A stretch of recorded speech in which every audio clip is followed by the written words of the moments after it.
Hello friends, this is Varsha. Welcome back to my channel. Eklavya शिक्षक भर्ती में नॉलेज ऑफ एक्ट में आपके 2 टॉपिक रह गए थे, जिसमें से एक टॉपिक आज हम कंप्लीट करा देंगे एंड जो लास्ट रह जाएगा वो इसी वीक में आपका किसी भी दिन आ जाएगा। ठीक है, तो आज का टॉपिक है चाइल्ड मोर्टेलिटी रेट। तो इसमें जो बच्चों की मृत्यु दर है प्रति 1000 जन्मे बच्चों में से, प्रति 1000 जीवित बच्चों में से, उनकी दर के बारे में यहाँ पर बात करेंगे। स्टार्ट करते हैं वीडियो। चैनल पर नए हैं तो प्लीज़ चैनल को लाइक, शेयर एंड सब्सक्राइब ज़रूर करें। तो ये क्या है, कौन सी दर होती है? तो 5 वर्ष से कम उम्र के बच्चों की मृत्यु दर बाल मृत्यु दर कहलाती है। बच्चों की मृत्यु दर प्रति 1000 जीवित जन्मों पर व्यक्ति जन्म और ठीक 5 वर्ष की आयु के बीच मरने की संभावना को संदर्भित करती है कि 1000 बच्चों में से कितने बच्चे जो हैं वो मृत्यु को प्राप्त हुए हैं, वो है दर बाल मृत्यु दर कहलाती है। इनमें नवजात मृत्यु दर और शिशु मृत्यु दर, इन दोनों की ही मृत्यु दर को काउंट किया जाता है। और ये कब से काउंट होता है?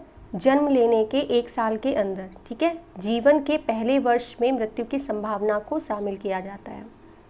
बाल मृत्यु दर में कमी संयुक्त राष्ट्र की कई सतत विकास लक्ष्यों में परिलक्षित होती है। किसकी? संयुक्त राष्ट्र की सतत विकास लक्ष्यों में। अब इन्होंने लक्ष्य रखा है 3.2 का 2030 तक याद रखिएगा कि नवजात शिशुओं और बच्चों की रोकी जा सकने वाली मौतों को समाप्त करना, ताकि 5 साल से कम उम्र के बच्चों की मृत्यु दर को कम से कम 25 प्रति 1000 जीवित जन्मों तक कम किया जा सके। 2030 तक का लक्ष्य रखा है कि 1000 बच्चों में से कम 25 बच्चे ही मरे, इससे ज़्यादा जो बच्चे हैं वो ना मृत्यु दर को प्राप्त हों। ठीक है, कम ही रेट रहे। जितने ज़्यादा बच्चे जीवित होंगे उतना ही है हमारे भविष्य के लिए अच्छा रहेगा। और ये लक्ष्य कितना है? 3.2 का रखा है 2030 तक। नेक्स्ट बढ़ते हैं, टाइप्स देख लेते हैं। तो बाल मृत्यु दर से तात्पर्य प्रति 1000 जीवित जन्मों पर 5 वर्ष से कम आयु के बच्चों की मृत्यु की संख्या से है। इतना तो आप समझ गए होंगे। पहला है प्रसवकालीन मृत्यु दर। जन्म के पहले सप्ताह के भीतर बच्चों की मृत्यु की संख्या जन्मों की कुल संख्या। ठीक है, समझ गए कि प्रसवकालीन मृत्यु दर में क्या करेंगे? जन्म के पहले सप्ताह के भीतर बच्चों की मृत्यु की संख्या। बच्चों ने जब जन्म लिया तो 1 वीक में कितने बच्चों की डेथ हुई है और 1 हफ्ते में कितने बच्चों ने जन्म लिया है, उनका डिवाइडेशन करेंगे, तब आपकी प्रसवकालीन मृत्यु दर निकल आएगी। नवजात मृत्यु दर के लिए क्या फॉर्मूला इन्होंने अपनाया है? जीवन के पहले 28 दिनों के भीतर बच्चों की मृत्यु की संख्या जन्म की कुल संख्या। मतलब 28 दिन में कितने बच्चों ने जन्म लिया है और कितने बच्चों की मृत्यु हो गई है, वो चीज़ देखेंगे इसमें। शिशु मृत्यु दर में 12 महीनों को काउंट करेंगे कि जीवन के पहले 12 महीनों के भीतर बच्चों की मृत्यु की संख्या और जन्म की कुल संख्या। तो ऊपर हम रखेंगे मृत्यु की संख्या, याद रखिएगा, एंड नीचे जन्म की संख्या रखेंगे। और ये चीज़ याद रखिएगा कि प्रसवकालीन के लिए हम पहले सप्ताह यानी 7 दिन लेंगे, नवजात मृत्यु दर के लिए 28 दिन, शिशु मृत्यु दर काउंट करने के लिए 12 महीनों को काउंट किया जाएगा। ठीक है, ये जो डेटा है इसको थोड़ा याद रखिएगा।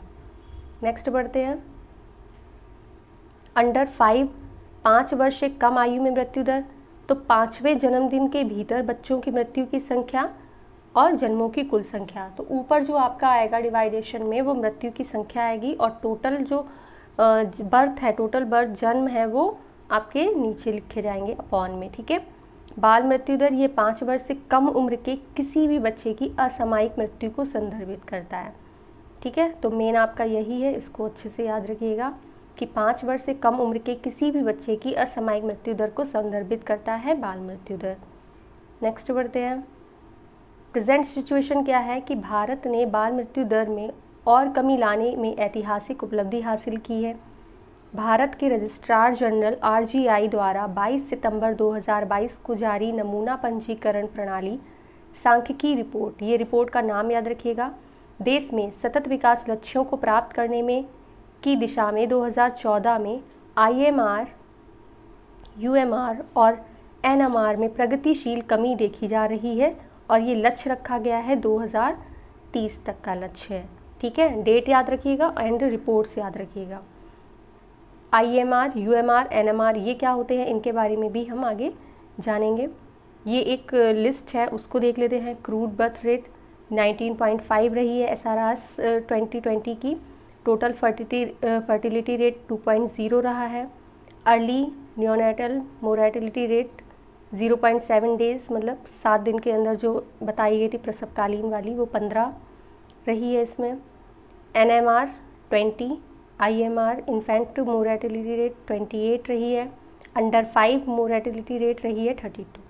ठीक है, तो ये जो लिस्ट है इसको आप अच्छे से समझ लीजिए। एंड NMR, IMR इनकी जो फुल फॉर्म है वो भी याद रखिएगा, हो सकता है फुल फॉर्म भी पूछ ली जाए। नेक्स्ट बढ़ते हैं। देश में 5 वर्ष से कम उम्र की मृत्यु दर U5MR में 2019 में 3 अंकों की महत्वपूर्ण गिरावट देखी गई है। वार्षिक गिरावट दर कितनी है? 8.6%। 2019 में प्रति 1000 जीवित जन्मों पर 35 के मुकाबले 2020 में प्रति 1000 जीवित जन्मों पर 32 है। ठीक है, 19 में कितना था? 1000 पर 35 थे। अब 2020 में 1000 पर 32 बच्चे जो हैं वो मृत्यु दर में आ रहे हैं। ये ग्रामीण क्षेत्रों में 36 है और शहरी में 21 है। क्योंकि ग्रामीण क्षेत्रों में क्या होता है कि जो बुनियादी सुविधाएं होती हैं चिकित्सा की, प्रसव के टाइम पर और जब बच्चा बड़ा हो रहा होता है उस टाइम पर जो हॉस्पिटैलिटी होती है वो वहाँ पर उसकी सुविधा अच्छे से नहीं मिल पाती है, जिसकी वजह से बच्चे और जो प्रसव पूर्ण माँ होती है और प्रसव के बाद में जो माँ की देखभाल होती है वो उनको अच्छे से नहीं मिल पाती है। ठीक है, महिला के लिए U5MR पुरुष की तुलना में 33 अधिक है 31। ठीक है, इस अवधि के दौरान पुरुष U5MR में 4 अंक और महिला U5MR में 3 अंक की गिरावट आई है। U5MR ये समझ लीजिएगा, अंडर 5 मोर्टेलिटी रेट इसको बोलते हैं। U5MR में सबसे अधिक गिरावट उत्तर प्रदेश 5 अंक और कर्नाटक 5 अंक में देखी गई है। तो ये डाटा जो है वो याद रखिएगा, इससे हो सकता है डेटा रिलेटेड ही जो आपके क्वेश्चंस हैं वो बने। नेक्स्ट है इन्फेंट मोर्टेलिटी रेट, शिशु मृत्यु दर में भी 2 अंक की गिरावट दर्ज की गई है, जो 2019 में 30 प्रति 1000 जीवित जन्म में से बढ़कर 2020 में प्रति 1000 जीवित जन्म दर 28 हो गई है। वार्षिक गिरावट दर 6.7% है। ग्रामीण शहरी अंतर कम होकर जो रूरल अर्बन एरिया है वहाँ पर 12 अंक, शहरी में 19 और ग्रामीण में 31 हो गई है। 2020 में कोई लिंग भेद नहीं देखा गया, पुरुष 28 और महिला भी 28, मतलब दोनों इक्वालिटी पर ही आ गए यहाँ पर। ठीक है, नेक्स्ट बढ़ते हैं। नवजात मृत्यु दर, तो नवजात मृत्यु दर में भी 2010 में 22 प्रति 1000 जीवित जन्मों में से 2 अंक की गिरावट आई है। 2020 में प्रति 1000 जीवित जन्मों पर वार्षिक गिरावट कितनी है? 9.1%। यह शहरी क्षेत्रों में 12 से लेकर ग्रामीण क्षेत्रों में 23 तक है। ठीक है, तो इतना समझ गए होंगे आप।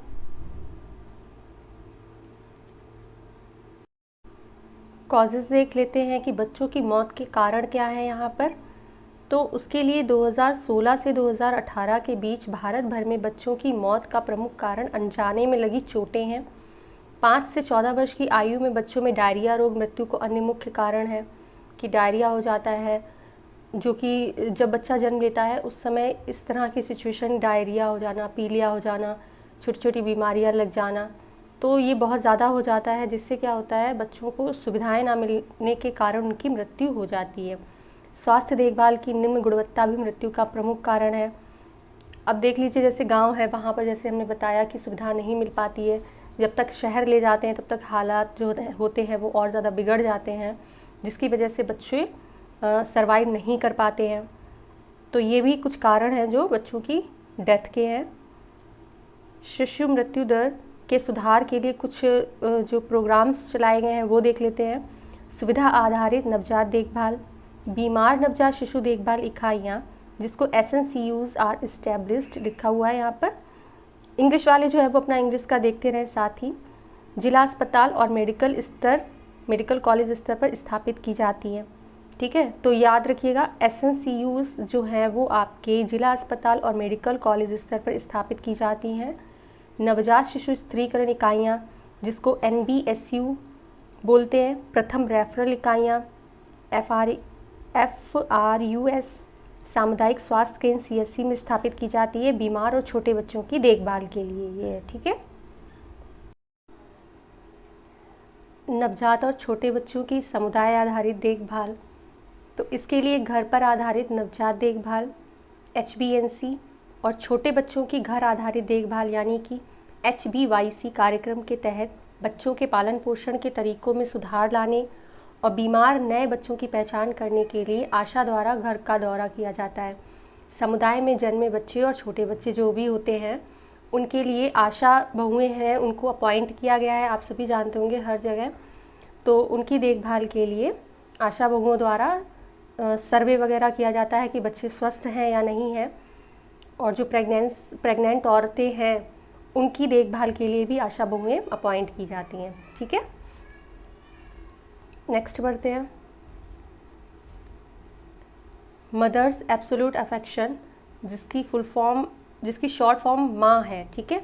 तो इसको याद रखिएगा, यहाँ पर आप देख लीजिए, के तहत प्रारंभिक शुरुआत और पहले 6 महीनों के लिए विशेष स्तनपान और उचित शिशु और छोटे बच्चे को दूध पिलाने IYCF प्रथाओं को बढ़ावा दिया जाता है, ठीक है।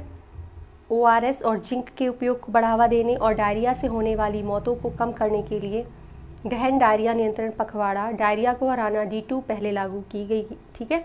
तो ये सारी जो चीज़ें हैं आप सभी इनको अच्छे से याद रखिएगा, इनकी फुल फॉर्म्स ज़रूर याद रखिएगा। नेक्स्ट बढ़ते हैं। पोषण अभियान के एक भाग के रूप में अनीमिया मुक्त भारत AMB रणनीति का उद्देश्य मौजूदा तंत्र को मजबूत करना और एनीमिया से निपटने के लिए नई रणनीतियों को बढ़ावा देना है, जिसमें स्कूल जाने वाले किशोरों और गर्भवती महिलाओं में अनीमिया का परीक्षण और उपचार, अनीमिया के गैर पोषण संबंधी व्यापकों कारणों को संबोधित करना और एक व्यापक संचार शामिल करने की रणनीति से संबंधित है। जननी सुरक्षा योजना, जब माँ सुरक्षित रहेगी तो बच्चा जो है वो भी सुरक्षित रहेंगे, तो इसके लिए जो जननी सुरक्षा योजना है उसको भी देखना ज़रूरी है। ये एक मांग है प्रोत्साहन और सशर्त नकद हस्तांतरण योजना अप्रैल 2005 में गर्भवती महिलाओं के बीच संस्थागत प्रसव को बढ़ावा देकर मातृ और शिशु मृत्यु दर को कम करने के उद्देश्य से शुरू की गई थी, ठीक है। कब शुरू की? 2005 में, अप्रैल में, तो इसको याद रखिएगा। आज की वीडियो कैसी लगी आपको, उसका फीडबैक ज़रूर दीजिएगा। थोड़ी सी तबीयत प्रॉब्लम है, इस वजह से थोड़ी आवाज़ जो है वो ठीक नहीं आ रही है। तो चैनल पर नए हैं तो प्लीज़ चैनल को लाइक, शेयर एंड सब्सक्राइब ज़रूर करें। बने रहिए ऐसी और यूज़फुल वीडियोज़ के साथ में। Thank you so much for watching.